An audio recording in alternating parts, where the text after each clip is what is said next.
Good day mga ka-Wizard Moto. Quick news and update lang muna tayo. May bago na namang inilabas ang Yamaha Taiwan na panibagong motor na masasabi nating napaka-futuristic. Another first from Yamaha Taiwan. Ito ay ang Yamaha Agar 155 Connected. Na-review na natin ang ilang mga motorsiklo na nag-originate sa Taiwan at ang bagong Yamaha Agar 155 ay isa sa matatawag nating diversification. Galing sa Yamaha Force 155 version 2.0 o Force X155 at matatawag nating kamag-anak lang din ng S-Max 155 at N-Max 155. Ano-ano ba ang mga kaibahan nito sa mga siblings niya na scooter? Yan ang alamin natin at tatalakayin sa video nating ito. Pero bago yan syempre, kung bago ka pa lang dito sa aking channel, baka naman kapatid kung pwede ay pakihit ang subscribe at notification bell icon para lagi kang updated sa ating motorcycle news and reviews. Huwag din kalimutan na mag-follow sa ating Facebook page. Inilabas ang bagong modelo ng Yamaha Agar 155 sa Taiwanese market kamakailan lang. Ang pagsibol ng makabagong henerasyon ng isang motorsiklo na kung saan ay ipinapakilala na may makabagong looks at may makabagong youthful design na kalakip ay makabagong features. Ang Yamaha Agar 155. Ang pagkakaroon ng kakaiba at agresibong disenyo at estilo ng kanyang front face na may daytime running light na pahugis crossbow, kaya kung mapapansin nyo ay patulis ang kanyang disenyo. Sinadyang dinisenyo, hindi lang para magmukhang premium ang datingan kundi for aerodynamics.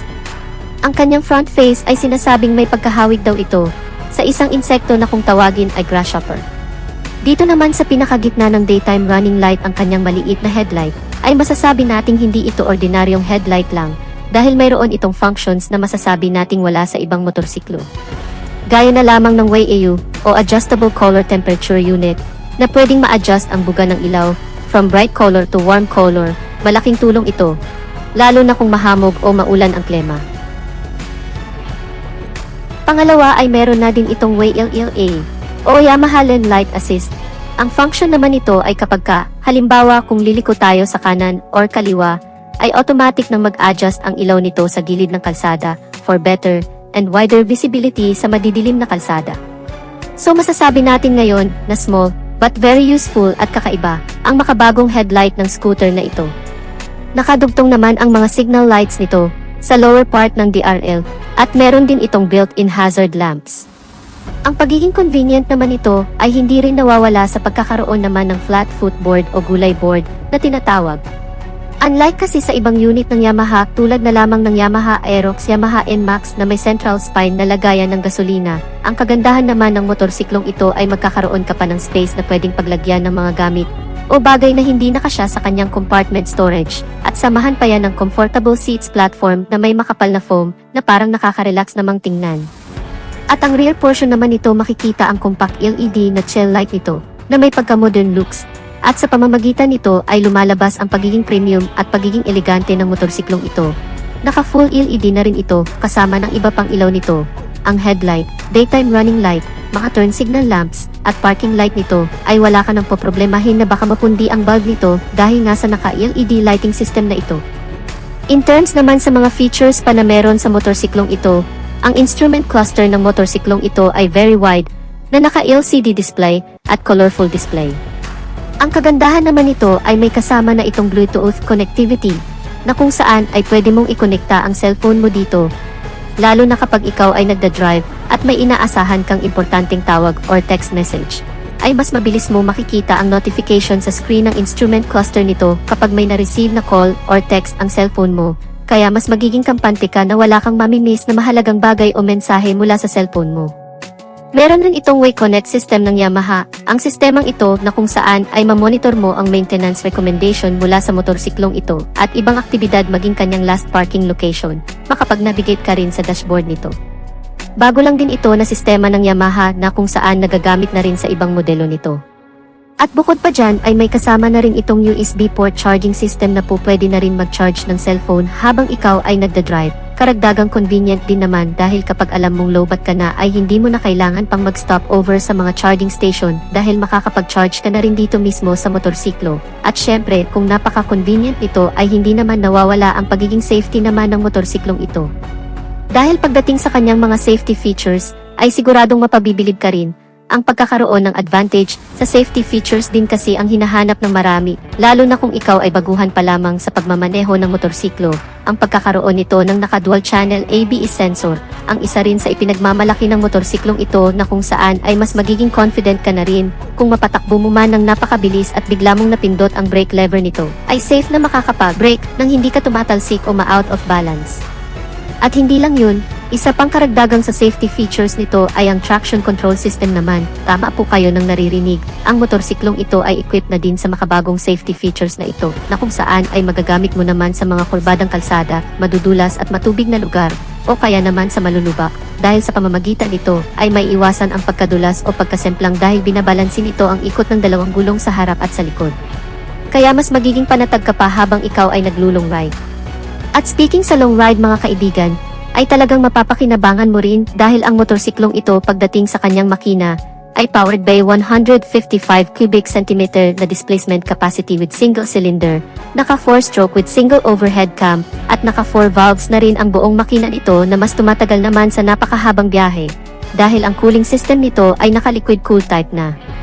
At syempre, hindi pa rin mawawala ang Blue Core technology at ang VVA o Variable Valve Actuation na kung saan ay pinapaganda pa lalo ang takbo ng makina at mas pinapatipid na rin ang pagkonsumo sa gas. Ang makina ng motorsiklong ito ay dinagdagan na rin ng isa pang feature na SMG o Smart Motor Generator na ang ibig sabihin ay mas tahimik at smooth na ang andar ng makina nito na hindi na rin maingay ang ugong at isa pa sa kagandahan ng scooter na ito ay hindi na rin ito mausok kaya eco-friendly na rin talaga. Naka-CVT transmission with variable speed, at may full tank capacity na 6.1 liters na hindi ka na rin bibitinin kahit ibiyahe naman ito ng hanggang 6 na oras na walang hintuan. Dahil naka-fuel injected type ang fuel system, ay may katipiran na rin naman ang fuel consumption. Naitala na umabot sa 43 to 45 km per liter, mas matipid ito kung tutuusin sa Yamaha NMAX, at mas malaki naman ang tangke sa Yamaha Aerox kaya talagang panalo ang motorsiklong ito. Pagdating naman sa engine performance, dito din talaga natin masusukat ang lakas o ang power output level ng motorsiklong ito sa pagkakaroon naman ng maximum power of 14 horsepower sa kada 8,000 revolution per minute, habang ang maximum torque naman ay 13.7 Nm sa kada 6,500 RPM. Malakas-lakas na rin naman ang ganong klaseng arangkada ng makina. Para naman sa ilang specs na meron pa sa motorsiklong ito, pagdating sa kanyang chassis and suspensions, ang front suspensions nito ay naka-telescopic fork, habang ang rear suspension naman nito ay naka-swing arm with dual shock absorber. Hindi pa man natin nagagamit ang motorsiklong ito, pero sa tingin ko, base na rin sa experience sa paggamit ng ilang motorsiklo ng Yamaha, tulad na lamang ng Aerox at NMAX, ay mukhang maganda na rin naman ang shock response o laro ng suspensions nito. Kung madadaan mo man sa malulubak mahahamps, sa tingin ko ay hindi na rin naman ganun katagtag, at syempre dahil nga sa Yamaha brand ito, ay makasisiguro ka na rin naman sa pagiging matatag, dekalidad, maaasahan ang suspensions ng motorsiklong ito. Ang mga gulong nito ay may sukat sa front na 120/70R13, habang ang rear tire size naman nito ay 130/70R30. Naka-alloy wheel at naka-tubeless na ang mga gulong.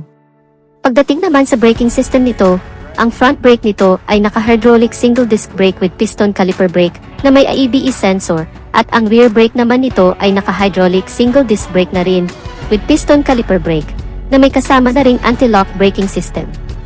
Ang ilan pa sa mga features na meron sa motorsiklong ito tulad na lamang ng idling stop system, passing light switch, side stand engine cut-off switch at engine check warning. Malawak na rin ang underseat compartment storage na may capacity naman na 25 liters na kasyang-kasya naman dito ang full face helmet, at meron na rin itong retractable hook na kasama na po pwede mong pagsabitan ng ilang bagay. Mayroon na rin itong bulsa sa may console panel, at hindi ka na rin mahihirapan kapag ikaw ay magpapagasolina dahil nasa labas na lang din ang fuel access nito o lagayan ng gasolina na mas advisable naman ito kung gagamitin mo pang deliver, dahil hindi mo na kailangan pang bumaba ng motorsiklo at tanggalin kung sakali mang may karga-karga sa likuran, dahil nasa harapan na mismo ang lagayan ng gasolina nito. Nakakilas entry na din ang scooter na ito at very sporty dahil naka-necked handlebar. Para naman sa dimensions and capacity, ang buong haba ng motorsiklong ito ay nasa 1,920 mm May kabuang lapad ito na 760mm at may kabuang taas naman na 1,120mm. Ang wheelbase nito ay 1,340mm. May kabuang taas naman ang upuan nito na umaabot sa 815mm. Medyo may kataasan, kaya siguro ang tansya ko dito ay kakayanin itong abutin ng hanggang sa 5'3" pataas, so challenging na lang siguro kapag hindi umabot ang height mo dito. Ang buong timbang ng motorsiklong ito ay nasa 132 kilograms. May kabigatan din talaga compare sa other motorcycle scooters.